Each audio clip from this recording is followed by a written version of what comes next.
Դիմավորեք հաջորդ կերպարին, որի համար ևս անուն պիտի որոշենք։ Այս կերպարներից որոշներին շատ վաղուց եմ նկարել, ուղղակի պոստում եմ հիմա։ Վերջերս սկսել եմ գրադիենտով գունավորել իրենց դեղին կարմիր մանուշակագույն։ Կարծում եմ այսպես ավելի հետաքրքիր է ստացվում։ Դրանից հետո միայն անցնում եմ լույս ու ստվերի մշակմանը։ Սկզբում անում եմ ստվերները։ Այդպես ավելի հեշտ են ընդգծվում հետագայում ստեղծվող լույսերը։ Ինչքան էլ փորձում եմ համասեռ եւ համաչափ նկարել ամբողջ նկարը,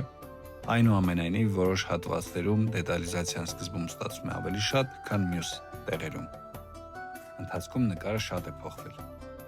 Եվ վերջում կարծես թե նմանվեց միջնադարյան